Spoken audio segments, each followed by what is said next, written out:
नमस्कार, आप देख रहे हैं स्वर्णिम मध्य प्रदेश छत्तीसगढ़। मैं हूं आपके साथ संदीप तिवारी।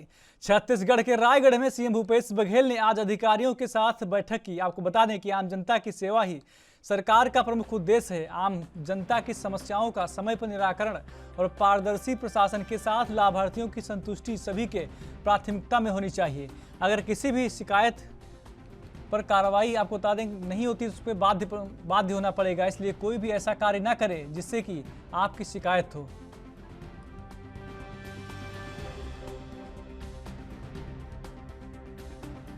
के कारण से जाति नहीं बन पा रहा था। जैसे सौरा है, गोंड और गोंड का है, सौरा में सांवरा इस प्रकार से अंतर आ जाता था। धनगढ़, धांगड़, किसान, नगीसिया, उसी प्रकार से बहुत सारे जो जनजाति के मात्रात्मक त्रुटि कारण से ये हमारे आदिवासी भाइयों को जाति प्रमाण पत्र नहीं बन पा रहा था, जिससे पढ़ाई में, रोजगार में बहुत सारी समस्या या शासकीय योजनाओं का लाभ नहीं ले पा रहे थे। अब वो दूर हुआ। लगातार भारत सरकार से हमने पत्राचार भी किया, नीति आयोग की बैठकों में इस बात का उठाया, मध्य क्षेत्र परिषद की बैठक में भी इस मामले को उठाया था। उसका सुखद परिणाम ये कल भारत सरकार ने इसे जारी किए। मैं प्रधानमंत्री को धन्यवाद देता हूँ, भारत सरकार को धन्यवाद देता हूँ कि हमारी पहल को उन्होंने स्वीकार किया। हमारे अधिकारियों की भी बधाई। और मंत्री छत्तीसगढ़ के सीएम भूपेश बघेल 14 सितंबर को भेंट मुलाकात कार्यक्रम के तीसरे दिन रायगढ़ जिले के गरगोड़ा और धर्मजयगढ़ पहुंचे, जहां क्षेत्रवासियों ने जमकर स्वागत किया। मुख्यमंत्री भूपेश बघेल ने छाल के वृंदावन में पूर्व मंत्री स्वर्गीय चनेशराम राठिया की प्रतिमा का अनावरण किया। इस दौरान सीएम बघेल ने केंद्र सरकार पर निशाना साधा।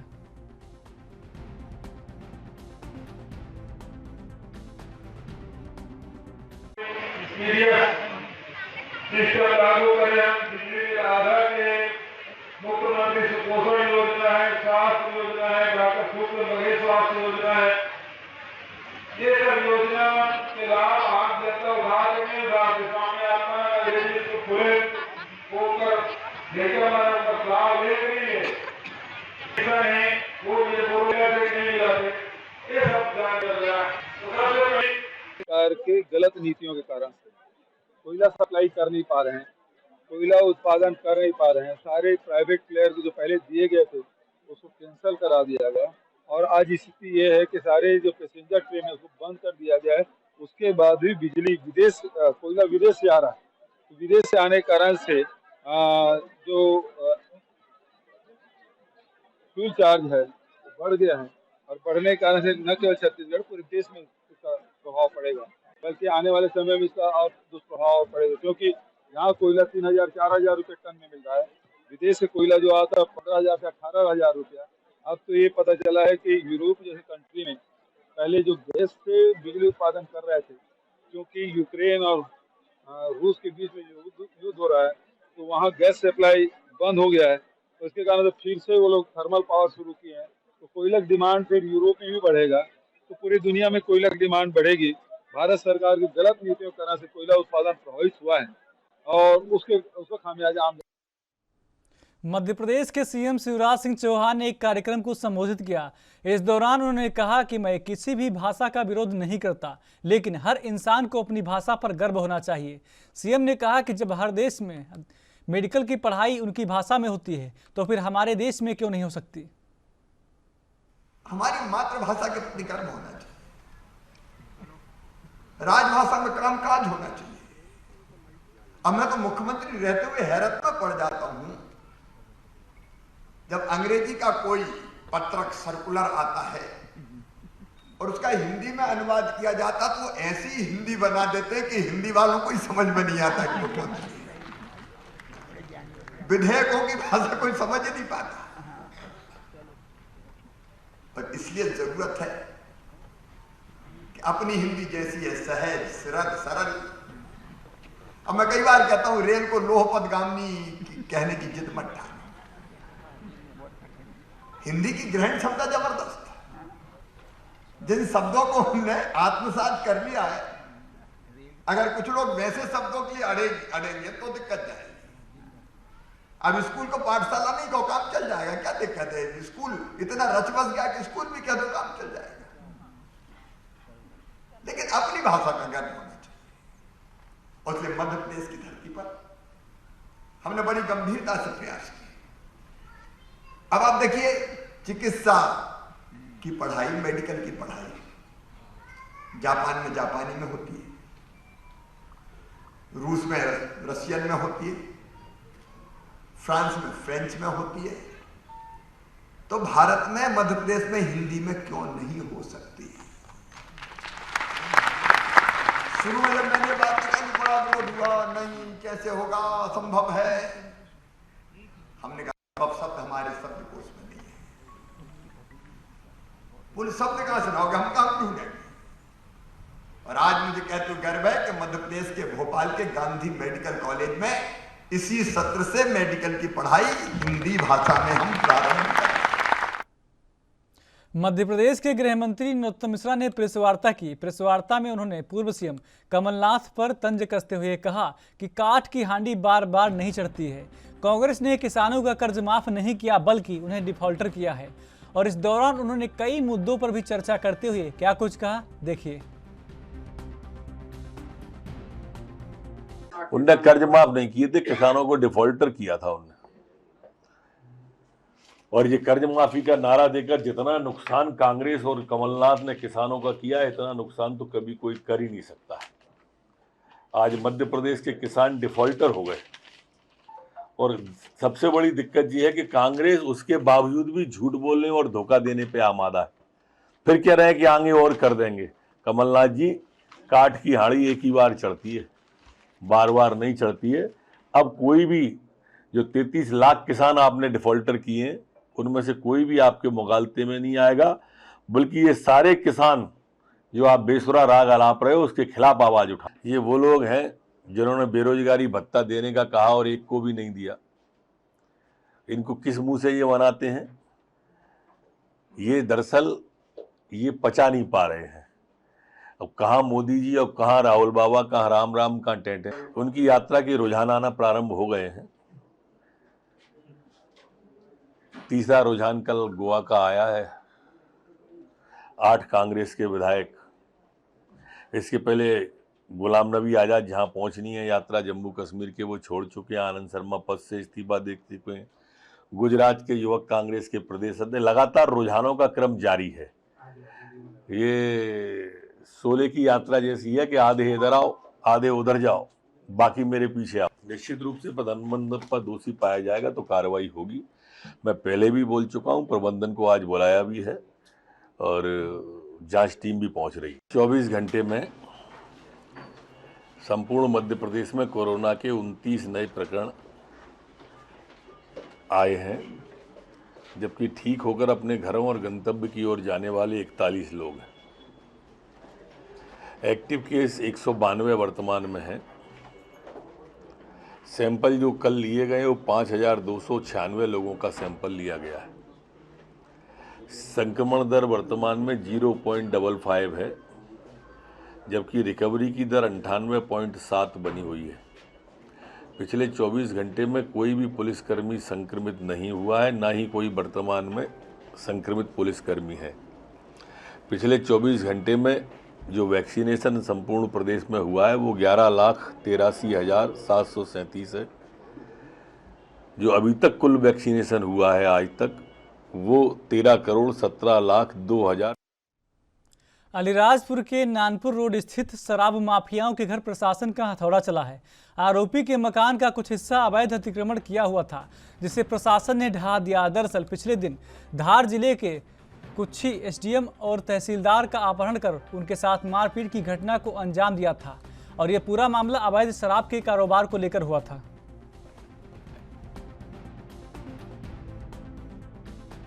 इसमें अचानक की बात नहीं है। कुक्षी में जो घटना हुई है, एसपी धार से भी हमारी बात हुई है। उसमें सुखराम जो मकान तोड़ा जा रहा है वहाँ बनामद आरोपी है और अवैध धंधे में लिप्त है। तो हम लोगों ने और शासन की पहले प्राथमिकता है किसी तरह के माफिया को नेस्तनाबूद करना है।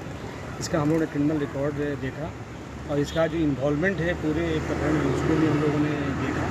तो किसी भी व्यक्ति की जो सरकारी उच्च स्तर का अधिकारी है उसके शासकीय काम में बाधा पहुंचाना और सिस्टम को धता बताना, ये बर्दाश्त के बाहर की बात है। तो हम लोगों ने बड़ा तरीके से इसकी जो अवैध निर्माण है इसको वेरीफाई करवाया। वेरीफाई करने के बाद पाया गया कि उसका जो हिस्सा है मकान का वो अवैध निर्माण पे हुआ है। उसको हम लोग कलेक्टर सतीश कुमार एस ने बताया कि भिंड में भी मुख्यमंत्री सेवा अभियान के तहत कई कार्यक्रम होने हैं, जिनमें मुख्यमंत्री तीर्थ योजना भी शामिल है, जिसके लिए भिंड जिले से 600 बुजुर्गों के आवेदन दिए थे, लेकिन भिंड के लिए 300 बुजुर्गों को तीर्थ कराने का लक्ष्य मिला था। मुख्यमंत्री तीर्थ योजना के तहत 17 सितंबर को भिंड से ट्रेन के द्वारा 300 बुजुर्ग अयोध्या एवं काशी के लिए रवाना होंगे। कलेक्टर सतीश कुमार एस ने जानकारी देते हुए बताया कि मुख्यमंत्री तीर्थ योजना के तहत 300 चयनित बुजुर्गों को 15 सितंबर से 16 सितंबर तक भिंड कलेक्ट्रेट कार्यालय में टिकट वितरण किए जाएंगे और इसके अलावा भी कई कार्यक्रम भिंड जिले में मुख्यमंत्री जनसेवा अभियान के तहत किए जाएंगे। ये 17 तारीख को यहाँ से भिंड जिला से मतलब जो काशी अयोध्या काशी के लिए तीर्थ दर्शन योजना के लिए यहाँ 300 को लक्ष्य प्राप्त हुआ है। उसके अगेंस्ट में तो अराउंड 600 लोग ने आवेदन दिए हैं, तो उसका स्क्रूटिनी आज चल रहा है और स्क्रूटिनी उपरांत जो पात्र पाए जाने वाला लोग है उनका NIC का कंप्यूटर के माध्यम से रैंडमाइजेशन होगा। रैंडमाइजेशन के बाद जो 300 लोग जितना हमारा लक्ष्य है तो उतना लोग को हम चिन्हित करेंगे और उनको हम 17 तारीख को वो ट्रेन के माध्यम से। मध्य प्रदेश में भारी बारिश का सिलसिला जारी है। ऐसे में कई जिलों में तेज बारिश हो रही, वहीं उज्जैन और आसपास के इलाकों में हो रही लगातार बारिश की वजह से शिप्रा नदी का जलस्तर अचानक बढ़ गया है, जिसके बाद आसपास के कई मंदिर पानी में डूब गए हैं।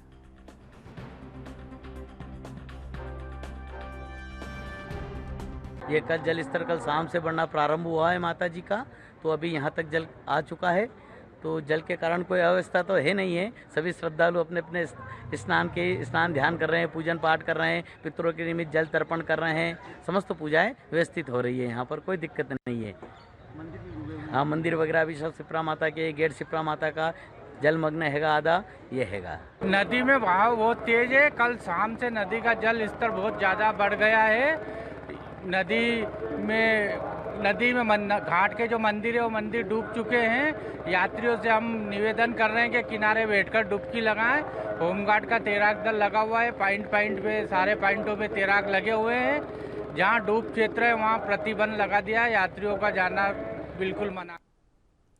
मध्य प्रदेश के भिंड जिले के गोरमी नगर परिषद के द्वारा प्रधानमंत्री आवास योजना के लिए सर्वे कराया गया। वहीं सर्वे के दौरान कुछ हितग्राहियों को अपात्र कर दिया गया, तो कुछ हितग्राहियों को पात्र बताते हुए उनके आवास मंजूर किए गए। आपको बता दें कि रणबीर परमार के नेतृत्व में करीब 3 दर्जन लोगों ने तहसील पहुंचकर नायब तहसीलदार को ज्ञापन सौंपा। वहीं लोगों ने धांधली का आरोप लगाते हुए कहा कि प्रधानमंत्री आवास योजना में जिन लोगों ने रिश्वत दी उनके आवास मंजूर किए गए और जिन्होंने नहीं दी उनके निरस्त कर दिए गए, जिसकी पुनः जांच कर दोषियों के खिलाफ कार्रवाई की जाए।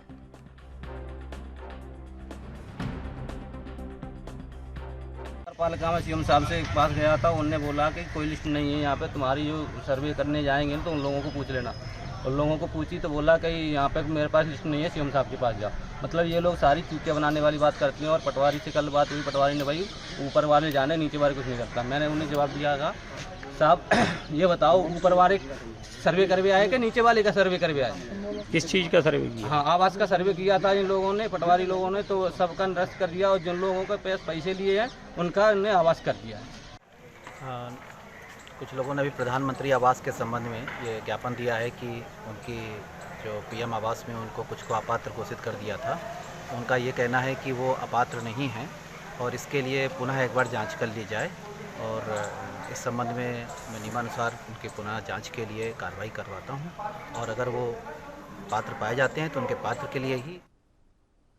मध्य प्रदेश के मंदसौर जिले के गांव नाहरगढ़ में इन दिनों दूधेश्वर महादेव मंदिर के सामने वाली जमीन पर ग्राम पंचायत द्वारा दिए गए पट्टों का विवाद बढ़ता दिख रहा है। बीते दिनों मकान निर्माण कार्य को लेकर दूधेश्वर महादेव के भक्तों और नाहरगढ़ के युवाओं ने इसका पुरजोर विरोध किया। इसी के चलते नायब तहसीलदार दीपिका परमार नाहरगढ़ थाने की पुलिस टीम के साथ मौके पर पहुंची। नायब तहसीलदार ने सबसे पहले ग्राम पंचायत सचिव और पटवारी से चर्चा की। इसके बाद आम लोगों को सुना। आपको बता दें कि सभी से चर्चा के बाद नायब तहसीलदार ने पटवारी और सचिव को जमीन का लेआउट कराने के निर्देश दिए।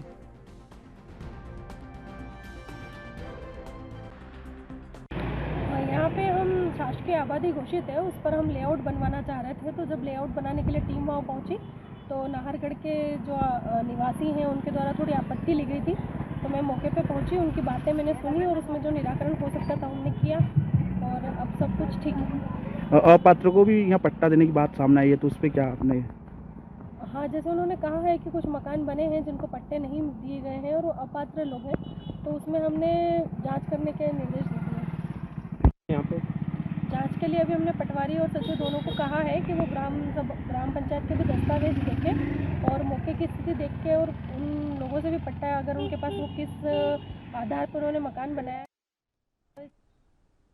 बालाघाट के लामता अस्पताल में 14 सितंबर में पुरुष और महिला नसबंदी ऑपरेशन शिविर आयोजित किया गया, जहां ऑपरेशन कराने पहुंचे हितग्राही महिला पुरुषों की भीड़ लग गई, लेकिन डॉक्टर अस्पताल से नदारद रहे। आपको बता दें कि इस दौरान मरीजों को परेशानियों का सामना करना पड़ा। डॉक्टरों के पहुंचने के बाद शाम 6 बजे करीब ऑपरेशन शुरू किया गया। वहीं ऑपरेशन के दौरान ऑपरेशन थिएटर की बिजली गुल हो गई, जिससे ऑपरेशन करवा रहे परिजनों में भय का माहौल हो गया। ऐसे में सवाल उठता है कि यदि कोई बड़ी घटना घट जाए तो इसका जिम्मेदार कौन होगा।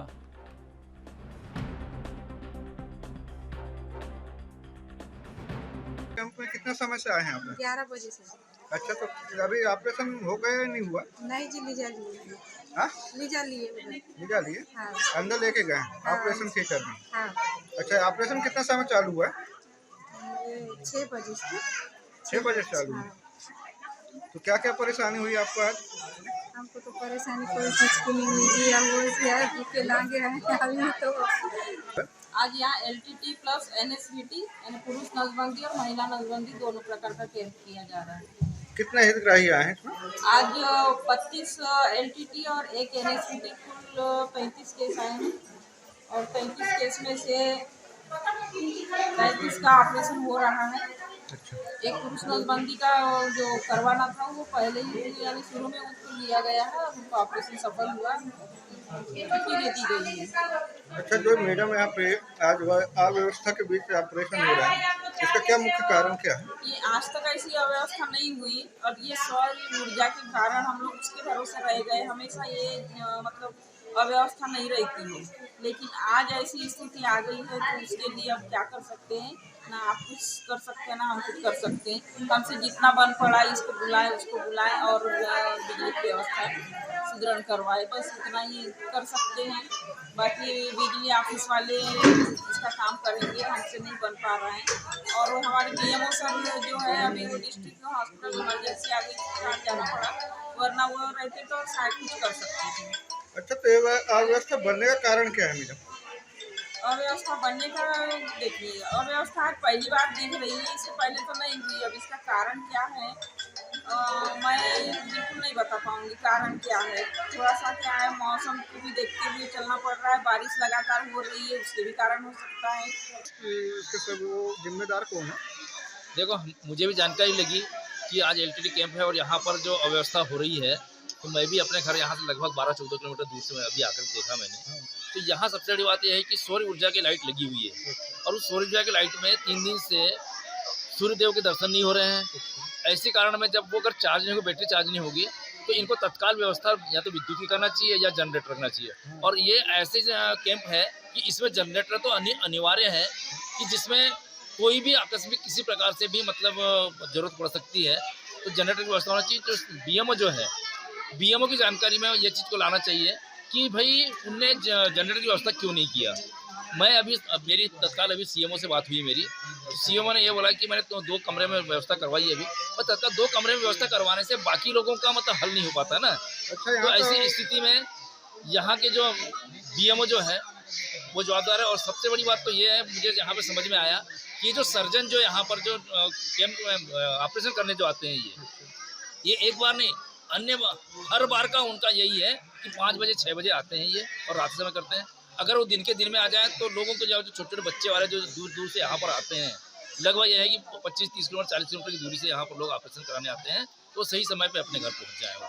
तो मैं ये सीएमओ से भी बात करना चाहूँगा कि सर्जन को या तो आप 4 बजे 3 बजे के करीब में भेज दें यहाँ, और नहीं तो भी दूसरा सर्जन की व्यवस्था करें।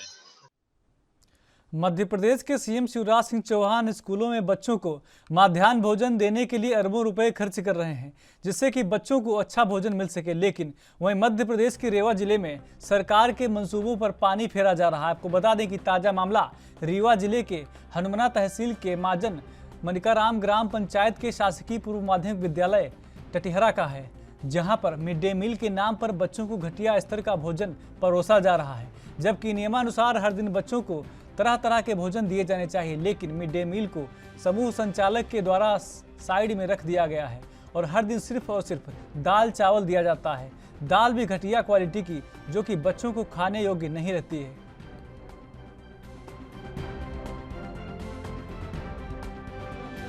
जांच करा लेते हैं, जांच करा करके जो दोषी होंगे उनके खिलाफ कार्रवाई की जाएगी। इसकी हम जांच करा लेते हैं, सरपंच सचिव से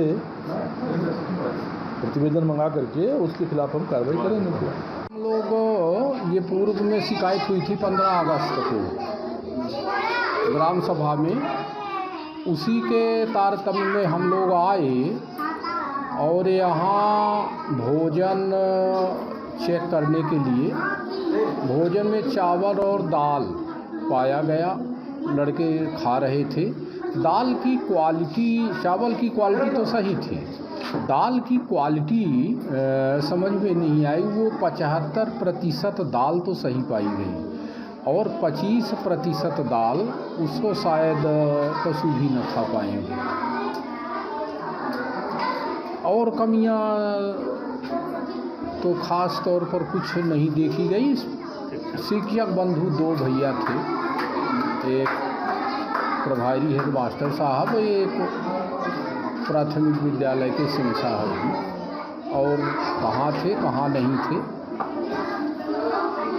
अब इसके द्वारा यदि समूह का खाना सही नहीं पाया गया, नियमित नहीं बनवाया गया, तो समूह रद्द करने की ग्राम पंचायत स्तर से कार्यवाही की जाएगी। स्वर्णिम मध्य प्रदेश छत्तीसगढ़ में मेरे साथ इतना ही। बाकी देश प्रदेश की तमाम खबरों के लिए देखते रहिए एएनबी न्यूज़। नमस्कार।